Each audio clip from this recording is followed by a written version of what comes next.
Bismillahirrahmanirrahim. Assalamualaikum warahmatullahi wabarakatuh. Alhamdulillahi rabbil alamin.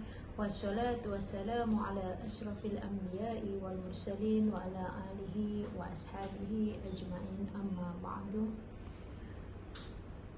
Muslimin muslimat yang dirahmati Allah, syukur alhamdulillah pada kesempatan hari ini saya dapat melanjutkan kuliah yang berkaitan dengan syarahan hadis 40 Imam Nawawi, bab yang ke-9, yaitu taat dan juga tidak menyusahkan.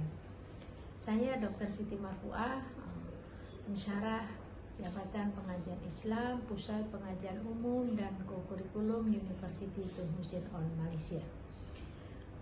Oke, baiklah kaum muslimin dan muslimat yang dirahmati Allah, saya akan melanjutkan syarahan berkenaan dengan hadis 40 yang bertemakan taat dan juga tidak menyusahkan.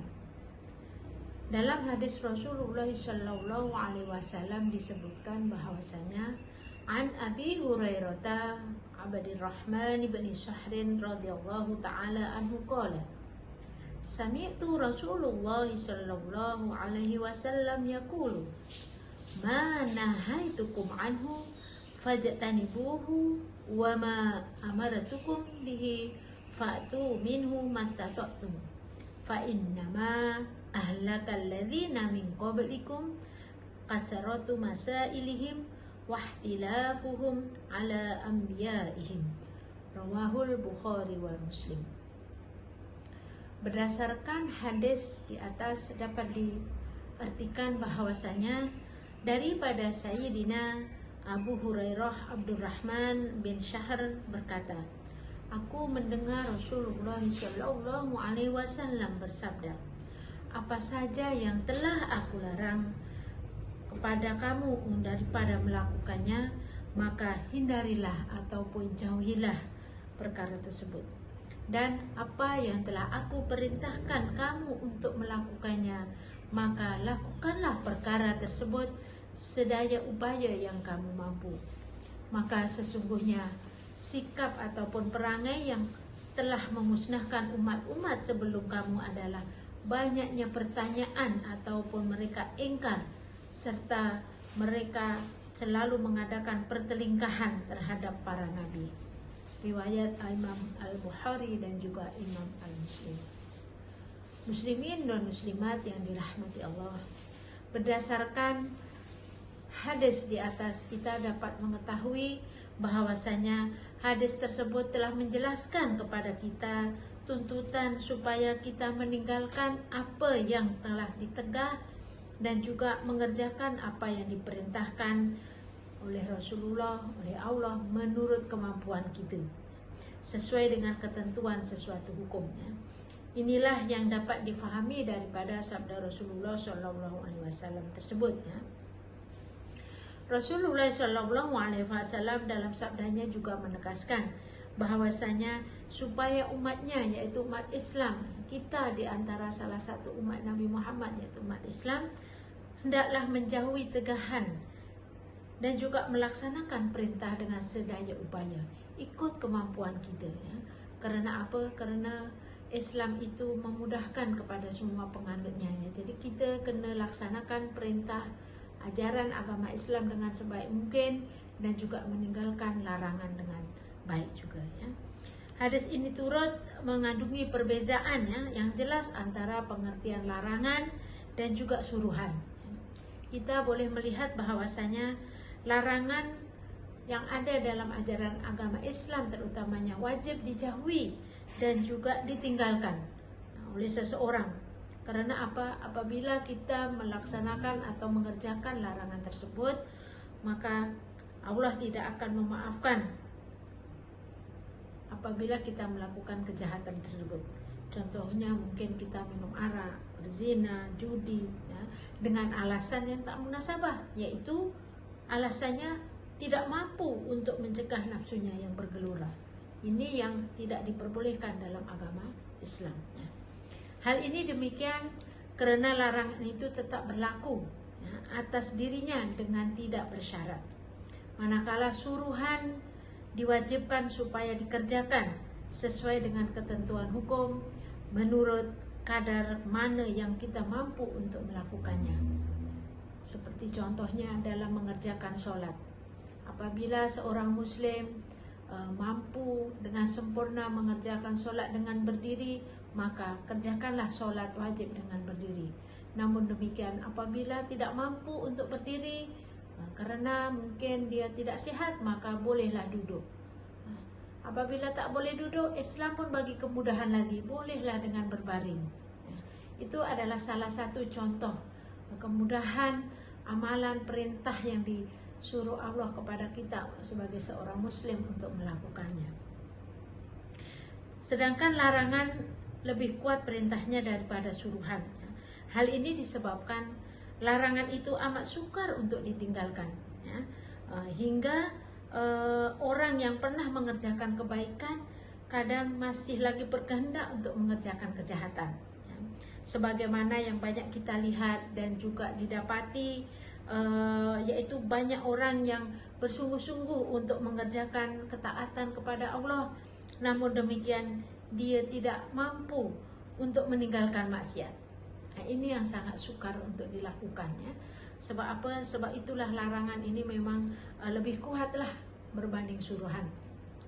Hadis ini juga menunjukkan kepada kita tentang larangan banyak bertanya, atau menimbulkan masalah-masalah yang sukar difahami, terutamanya mungkin masalah yang belum pernah ada, dan juga jalan penyelesaiannya perlu memerlukan satu pemikiran ataupun mesyuaratnya untuk menentukan sama ada hukum tersebut boleh dilakukan ataupun tidak.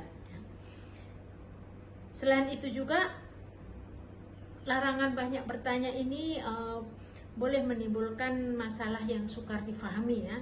Kadang-kadang menyulitkan dan juga mungkin menyempitkan hukum agama itu sendiri. Para sahabat dan juga tabi'in tidak suka terhadap hal tersebut. Maksudnya tidak sukalah untuk seseorang itu banyak bertanya soalan, terutama soalan yang memang belum ada sebelum ini, ataupun persoalan yang mungkin belum terjadi sebelum ini, ya. Ibnu Umar radhiyallahu anhu berkata, "Janganlah kamu bertanya perkara yang belum ada masalahnya.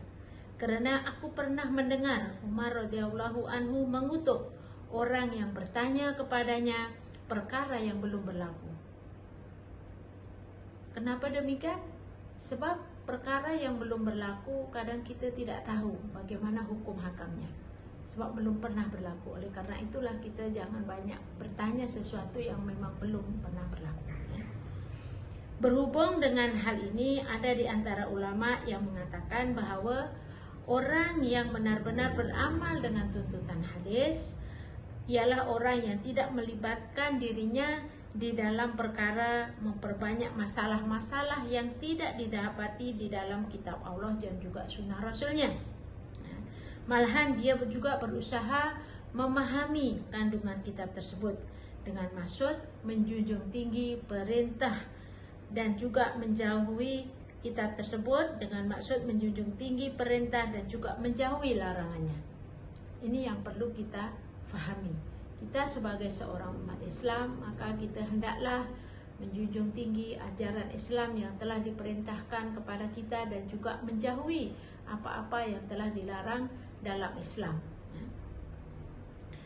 Sebaliknya, orang yang tidak berbuat demikian, tetapi yang diutamakan ialah menimbulkan masalah-masalah yang kadang-kadang berlaku dan juga mungkin kadang-kadang tidak berlaku, kemudian bersusah payah mencari jawabannya ataupun jalan penyelesaiannya menurut akal fikiran. Maka Islam berpegang dengan kepercayaan, ya, kepada Nabi Muhammad SAW sebagai Rasul dan juga utusan Allah. Karena apa? Karena melalui bagindalah urusan agama ini dibentuk dan juga dilaksanakan, ya. Terutamanya dalam segala hal kehidupan kita, sama ada dalam bidang ibadah, dalam bidang pengurusan harta, dan juga semua bentuk kehidupan kita pada dasarnya telah disebutkan dalam kitab Al-Quran. Bagaimana hubungan kita dengan Allah, bagaimana hubungan kita dengan sesama manusia, bagaimana juga hubungan kita dengan alam sekitar yang ada di sekeliling kita. Semua telah diatur dalam ajaran agama Islam melalui hukum-hukum Allah. Bagaimana tentang pembahagian harta warisan ataupun faraid dan sebagainya. Pengingkaran terhadap ajaran agama akan mengakibatkan kerusakan terhadap umat manusia. Sudah banyak kita lihat contoh-contoh, kisah-kisah, sejarah-sejarah, cerita-cerita dalam Al-Quran bagaimana kemusnahan sesuatu kaum kerana ia ingkar dengan perintah Allah melalui Rasulnya. Cerita Nabi Lut bagaimana kaumnya ingkar sehingga Allah musnahkan kaumnya. Cerita Nabi Nuh juga demikian ya.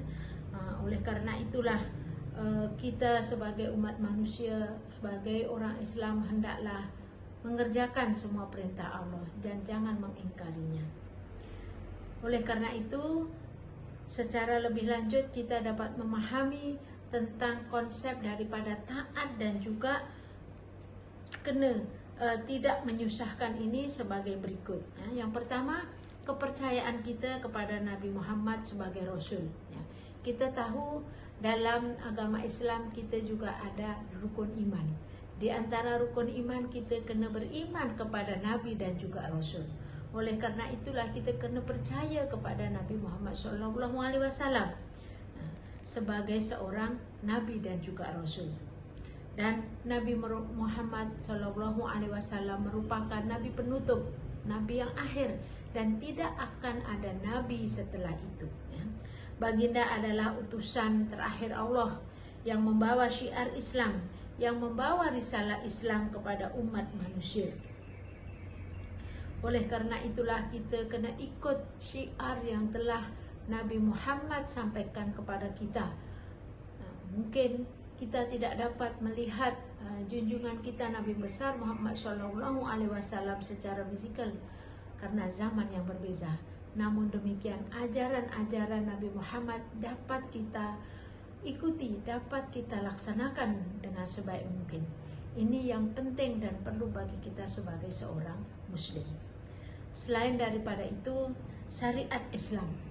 Kita lihat bahwasanya Nabi Muhammad SAW telah menerima wahyu dari Allah melalui malaikat Jibril dan juga menyampaikan syariat kepada umat manusia.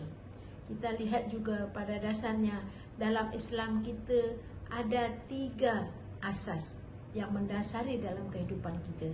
Di antaranya adalah akidah, syariah dan juga akhlak. Akidah merupakan asas penting bagi setiap orang Muslim. Karena kalau akidah kita kuat, akidah kita kukuh, insya Allah kita akan selamat dunia dan akhirat.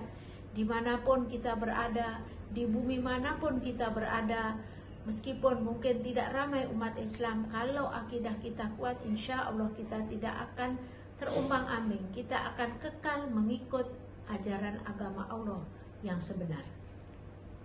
Selain daripada itu, ajaran-ajaran dalam syariah juga mencakupi berbagai macam, seperti ibadah, mengerjakan rukun-rukun Islam. Sebab apa? Sebab dalam rukun Islam sebahagian besar isinya memang adalah perintah untuk kita laksanakan. Bukan sahaja melaksanakan syahadat ataupun mengucapkan syahadat, tetapi rukun Islam lebih kepada amal perbuatan sebagai wujud bukti ketaatan kita kepada Allah Subhanahu wa Ta'ala. Contohnya mungkin dalam mengerjakan ibadah solat. Dalam mengerjakan ibadat solat itu tidak hanya ucapan, namun juga perbuatan, pergerakan. Ini ibadah. Selain solat mungkin ibadah puasa. Ibadah puasa bukan sahaja niat, namun juga kena laksanakan. Kita kena tahan diri kita daripada makan, minum, dan juga hal-hal yang membatalkan puasa. Ini adalah satu perbuatan ataupun amalan. Selain daripada puasa, mungkin menunaikan zakat. Sebagai seorang Islam, dalam harta kita ada harta orang lain. Oleh karena itulah Islam mengatur ekonominya dengan cara zakat. dan mungkin ada wakaf juga ya. Yang dalam Islam zakat ini wajib ditunaikan kepada kita semua ya. Yang utamanya zakat fitrah, zakat lain-lain, zakat harta, zakat perniagaan dan sebagainya. Ini adalah sebagai satu bukti bahwasanya Islam juga bersikap adil kepada seluruh umat manusia. Selain daripada itu, Islam juga mencakupi ajaran etika ataupun akhlak yang menjadi buah ataupun hasil daripada akidah yang kuat dan juga amalan syariah. Kita kena tunjukkan akhlak kita sebagai seorang muslim yang baik.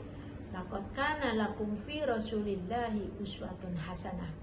Bahwasanya kita telah ditunjukkan oleh Allah melalui akhlak yang baik, yaitu Rasulullah, di mana Rasulullah memiliki akhlak ataupun menjadi panutan, uswah hasanah, tauladan yang baik kepada seluruh umat manusia, terutamanya umat Islam. Selain daripada itu, dalam syariah Islam kita juga diajarkan bagaimana tuntutan dalam pengelolaan harta dan juga kehidupan sehari-hari kita. Bagaimana cara kita berpolitik, bagaimana cara kita bermuamalah dengan sesama umatnya, supaya kita tidak terpesong ataupun terkeluar dari ajaran agama Islam yang sebenar.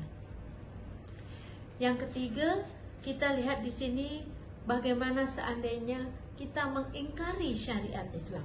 Jadi kesan apa yang akan kita dapatkan seandainya kita mengingkari syariat Islam? Kita akan lihat di sini, apabila seseorang mengingkari syariat Islam, maka ia boleh mengakibatkan kerusakan moral dan juga hubungan sosial dalam masyarakat Islam. Pengingkaran juga dapat mengarah kepada kesalahan dan juga ketidakadilan yang dapat merugikan umat Islam itu sendiri dan juga umat Islam secara amnya. Oleh karena itu, kita kenalah menjauhi daripada mengingkari syariat Islam. Kita kena laksanakan syariat Islam dengan sebaik mungkin selagi kita masih hidup. Karena syariat Islam akan sentiasa berlaku hingga akhir zaman. Oleh karena itulah, marilah kita sama-sama menjalankan taat, ikut perintah Allah yang telah diberikan kepada kita semuanya sebagai satu wujud ketawaduan kita, sebagai wujud kita sebagai hamba yang kena tunduk dan juga patuh kepada Tuhan kita, yaitu Allah Subhanahu wa Ta'ala. Jadi semoga kita termasuk hamba-hamba Allah yang soleh-solehah dan dapat masuk ke surga Al-Firdaus, yang dapat berkumpul bersama-sama kaum muslimin dan muslimah di surga Allah nanti, insya Allah. Sekian apa yang boleh saya sampaikan daripada huraian yaitu hadis 40 yang bertajuk taat dan juga tidak menyusahkan. Apabila ada salah dan silap dengan apa yang saya sampaikan, saya mohon maaf yang sebesar-besarnya. Kaum muslimin dan muslimat yang dirahmati Allah, sekian dulu apa yang boleh saya sampaikan. Akhirul kalam, assalamualaikum warahmatullahi wabarakatuh.